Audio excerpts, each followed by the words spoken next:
ని మనందరికి వాళ్ళ యాంగిల్ లో చూపిస్తూ హిలేరియస్ గా నవ్వించడానికి ఇప్పుడు రాబోతున్నారు రాకింగ్ రాకేష్ అండ్ కిరాక్ ఆర్తి.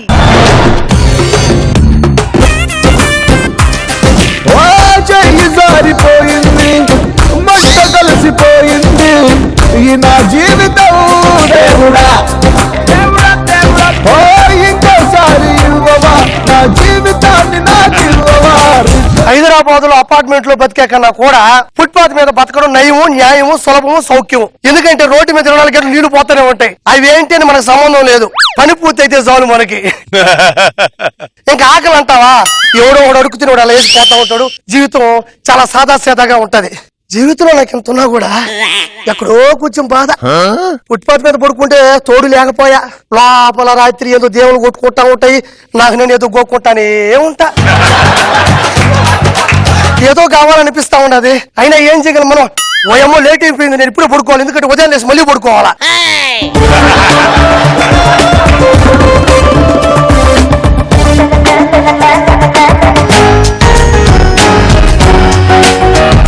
కనులను తాకే కళ చూపే నిన్నిలా నన్నే మార్చిన నువ్వయ్యేలా. రాజు, మనం ప్రేమించుకొని 5 years అయింది తెలుసా? నిన్న మొన్నలా అనిపిస్తుంది. వీటికేం తక్కువ లేదు. ఎప్పుడు ఈ చెట్లంపడ పుట్లంపడ ఇప్పుడు కానీ హైదరాబాద్ తీసుకెళ్తావా లేదా? తప్పకుండా ఈసారి తీసుకెళ్తాను భాగ్యం. నేను నమ్మను. తప్పకుండా తీసుకెళ్తాను భాగ్యం. ఎప్పుడు ఇలా చెప్తున్నా, నేను నమ్మను. నీకు విషయం చెప్పమంటావా? ప్రేమ అనేది సిమెంట్ లాంటిది, నమ్మకం అనేది నీరు లాంటిది. నీరు పడ్డప్పుడే సిమెంట్ గట్టి పడుతుంది. ఎలా ఉంది? ఎడిటింగ్ లో పోయేలాగుంది. భాగ్యం, నువ్వు ఇంత మాట ఇంత ముందు అందరి ముందు అన్నాక నా పరువు పోయినట్టయింది. ఇప్పుడే నిన్ను హైదరాబాద్ తీసుకెళ్తానమ్మా. కళ్ళు మూసుకో. గుడుగుడు గుంజం. ఈ హైదరాబాద్ కు వచ్చాక నీకేమనిపిస్తుంది? పక్కన ప్రకాష్ ఉంటే బాగుండనిపిస్తుంది. ఈ ప్రకాష్ ఎవడు? వర్ణించడంలో నాగబాబు గారు, వర్ణించడంలో ప్రకాష్, వారికి వారే గొప్పబ్బా. ఎలా ఉంది ఇది? ఇది మాత్రం స్కిట్ లో ఉండేటట్టే ఉంది. నీకు వచ్చింది తెలుసా? ఆ రోజుల్లో ప్రకాష్ నన్ను వర్ణిస్తుంటే ఒళ్ళు పులకించి ఎన్నిసార్లు హక్ చేసుకునేదాన్నో. ఫీల్ అవుతున్నావా? బాధపడరా? వాడి వర్ణన వాడిదే, నీ వర్ణన నీదే. అలా అంటే ఓకే డియర్, అలా ఉంటే okay. Thank you very much. అయినా నువ్వేంటమ్మా, ఎవరు వర్ణిస్తే వాళ్ళకి హక్కిచ్చేస్తావా? ఎవరన్నా ఆరాధిస్తే వాళ్ళతో వెళ్ళిపోతావా ఏంటి? అంతేగా మరి. ఓయమ్మా ఓయమ్మా ఓయమ్మా, ఆరాధిస్తే చాలంట హగ్గి ఇచ్చేస్తుందంట. భలే దొరికింది. పెట్ట చూస్తే షార్ట్ ఫిల్మ్ హీరోయిన్ స్వామి. ఒక్క నిమిషం ఆగని చెప్తా. ఈ బుట్టతో దీన్ని బుట్టలో పడేసేస్తా, చూద్దాం చూడండి. ఏమండి మాస్టర్, ఒక్క నిమిషం ఆగండి. రోడ్డు మీద పుల్లు చల్లుతున్నారు, ఎవరైనా చచ్చిపోయారా? లేదు, నేను మళ్ళీ పుట్టాను. మీరు మళ్ళీ పుట్టడం ఏంటండి? ఇంత గొప్ప అందాన్ని చూసిన తర్వాత ప్రపంచంలో ఎవడైనా మళ్ళీ పుట్టాల్సిందే.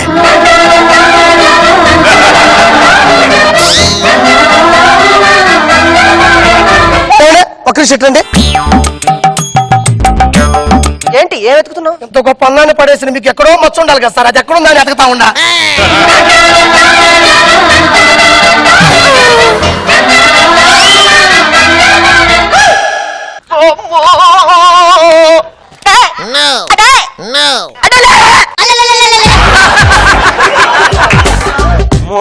వీడు పెద్ద మాయగాడు ఉన్నాడు, మంత్రాలు చేసి నేను ఏదో చేసి వసపట్ చేసుకో. ఇక్కడ నుంచి వద్దు, మనం ఎక్కడికి వెళ్దాం. ఏమండి, వెళ్తే వెళ్ళారు కానీ మీ పేరేంటి? భాగ్యం. ఒక మాట చెప్తాను, నమ్ముతారా? ఇది ఇప్పటి వరకు హైదరాబాద్, మీరు కాలు పెట్టిన తర్వాత పేరు మార్చేసినారు భాగ్యనగరం. పోండి, నేను నమ్మను. ఏమండి అనసూయ గారు, హైదరాబాద్ మరో పేరేంటి? భాగ్యనగరం. రోజా గారు, హైదరాబాద్ మరో పేరు? భాగ్యనగరం.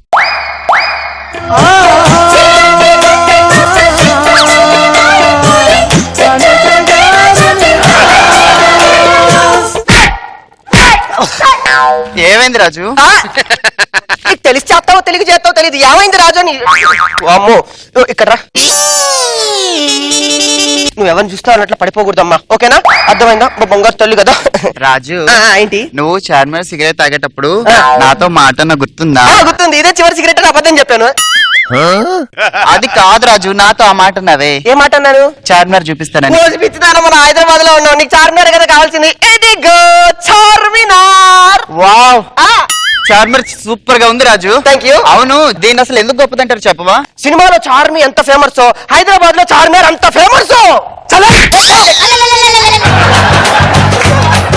ఏమండి, చార్మినార్ గురించి నేను చెప్తాను వినండి. చార్మినార్ అంటే 4 స్తంభాలు. 1594 సంవత్సరంలో కులీ కుతుబ్ షా దీన్ని కట్టించాడు. అప్పట్లో 1594 సంవత్సరంలో ప్లేగు వ్యాధి వచ్చింది. ఆ వ్యాధి తగ్గిపోతే చాలు కులీ కుతుబ్ షా ఆ అల్లా సాక్షిగా మసీదు కట్టిస్తాడు. ప్లేగు వ్యాధి తగ్గిపోయింది, చార్మినార్ నిలబడింది. ఇదండి దీని చరిత్ర. మీకెలా తెలుసు? నేను అందాన్ని ఆరాధించడంలో నాకన్నా తోపు ఎవడో లేడు.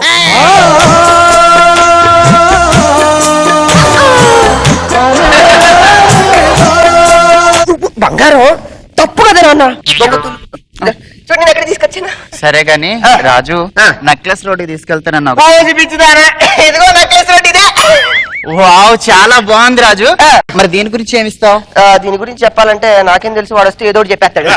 అందుకే నేను ఏదో ఒకటి చెప్పి మేనేజ్ చేశాను. అబ్బాయి ఇదా, నీలాంటి అందమైన అమ్మాయిలు నెక్లెస్ పెట్టుకుని ఈ రోడ్లో తిరుగుతూ ఉంటే దొంగలు వచ్చి ఆకెళ్ళిపోతారు. అందుకే దీన్ని నెక్లెస్ రోడ్డు అంట. నెక్లెస్ రోడ్ అంటే సంజీవయ్య పార్క్ నుండి మొదలయ్యి ఎన్టీఆర్ గార్డెన్ దాటుతూ ట్యాంకు పట్ట దగ్గర ఆగేటువంటి రోడ్డునే నెక్లెస్ రోడ్ అంటారు. ఆకాశం హద్దుల్లోంచి కనుచూపు మేరలో దాన్ని అలా చూస్తే అది నెక్లెస్ ఆకారంలో ఉంటుంది. అది నా నెక్లెస్ రోడ్ అంటే చాలా హ్యాపీగా ఉంది ఈ రోజు. ఎందుకు? ఇప్పటి వరకు నెక్లెస్ లో డైమండ్ లేదనుకున్నా, ఈవెన్ చూసిన తర్వాత ఆ డైమండ్ డైరెక్ట్ నెక్లెస్ లో దూరి డైమండ్ నెక్లెస్ రోడ్ అయిపోయింది.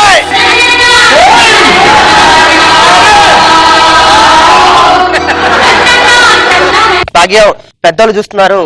భాగ్యం,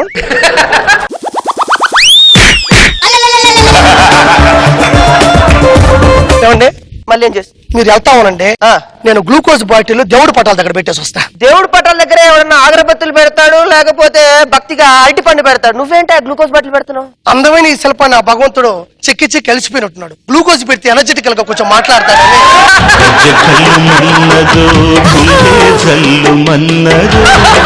కట్టు తప్పుతున్నదో గుట్టి చప్పుడైనదో.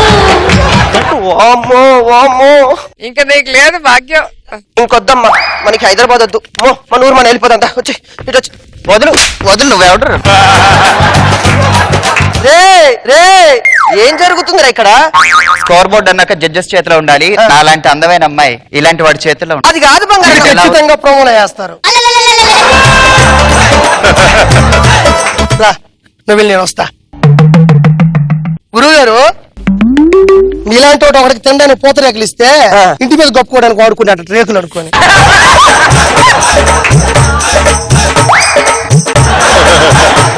ఇంకొకసారి గర్ల్ ఫ్రెండ్ తీసుకొని హైదరాబాద్ రావద్దు.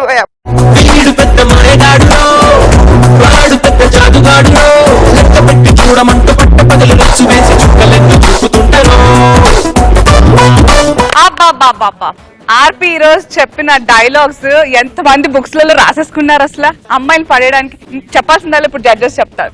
నాబాబు గారు, ఆర్పి డైలాగులు కొత్తగా ఉండటం వల్ల రకరకాలుగా అమ్మాయికి ఎలా బిస్కెట్లు వేయాలనేది చిన్న సైజు పిచ్చోళ్ళ కనపడుతున్నా ఇష్టపడ్డాడంటే బాగుంది. సరేనండి. రాకేష్ లాంటి అమాయకులు కనుక గర్ల్ ఫ్రెండ్ తో వస్తే ఎలా ఆర్పేస్తారు ఆర్పి లాంటి వాళ్ళు అనేది క్లారిటీతో ఇచ్చాడు. సో కేర్ఫుల్ గా ఉండాలి. ఫస్ట్ అగ్గప్పుడే జాగ్రత్త పడిపోయి పారిపోతే ఎస్కేప్, లేదంటే ఇదే పరిస్థితి. ఇది పరిస్థితి. బాగుంది.